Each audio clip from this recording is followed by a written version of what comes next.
আজকে করব বাড়িতে মোমো তৈরি। তো প্রথমে আমি বাঁধাকপি আর গাজরটাকে হালকা লবণ জল দিয়ে সেদ্ধ করে নিয়েছি, কিন্তু ঝরঝরা আছে, বেশি সেদ্ধ করে নিই, হালকা একটু সেদ্ধ করে নিয়ে আমি বাটিতে রেখে দিয়েছি।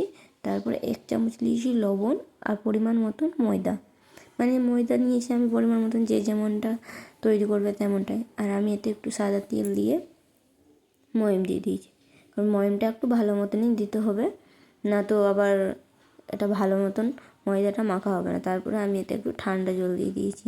তোমরা চাইলে কিন্তু গরম জলও এতে দিতে পারো, কিন্তু আমি ঠান্ডা জলই ব্যবহার করেছি। তো আমি এতে ঠান্ডা জল দিয়ে ভালো মতন এটাকে মাখিয়ে নিতে হবে।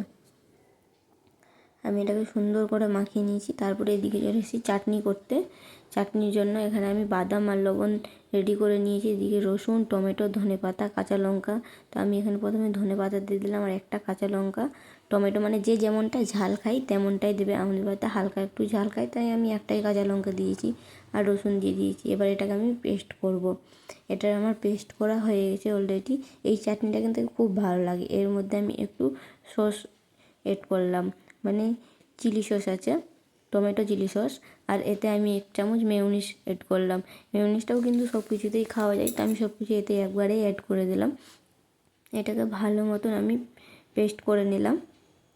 এটা চাটনিটা কিন্তু তুমি রুটি, পরোটা, লুচি, সিঙ্গাড়া, চপ সব কিছুতেই সত্যি খেতে ভালো লাগে, সব কিছুতেই, আলু পরোটা সব কিছুতেই ভালো লাগে। তো আমি এদিকে চাটনি রেডি করে আমি এদিকে চলে আসলাম। আবার কড়াইটা গরম হয়ে গেছে, আমি আবার দুটো কাঁচা পেঁয়াজ দিয়ে আমি বাঁধাকপিটা ফ্রাই করব। হালকা একটু তেল দিলাম আর ওতে আমি অল্প একটু লবণ দিলাম, মানে যে যেমনটা লবণ খাই।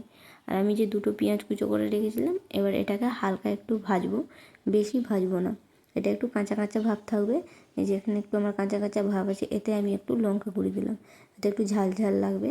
আর এতে আমি একটু বেশি করে ম্যাগি মশলা দিলাম, যাতে সেন্ট আসে। ম্যাগি মশলার সেন্টটা কিন্তু সত্যি খুব ভালো লাগে।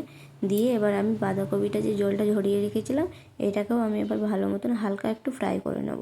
বেশি কিন্তু ফ্রাই করবো না, একটু কাঁচা কাঁচা ভাব থাকবে, সেই মতন আমি এটাকে ফ্রাই করে নেব, যাতে এর মধ্যে যাতে একটুও জল না থাকে, জলটা যাতে শুকিয়ে যায়, তাহলেই ভালো লাগবে।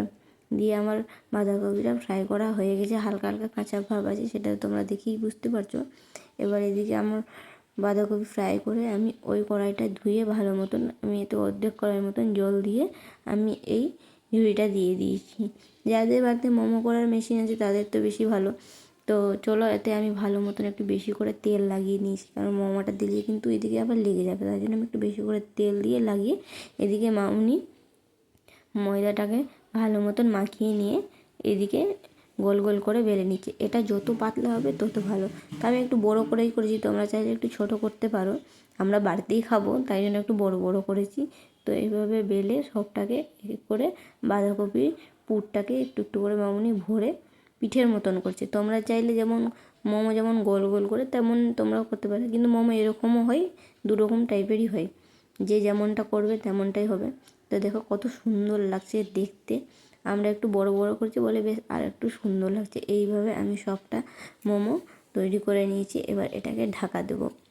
এটাকে ঢাকা দিয়ে বেশিক্ষণ রাখবো না, 3 থেকে 4 মিনিট ফুল স্পিডে গ্যাসে দিয়ে একটু ভাপে রেখে দিলেই হয়ে যাবে। তো অলরেডি আমার এখানে হয়ে গেছে।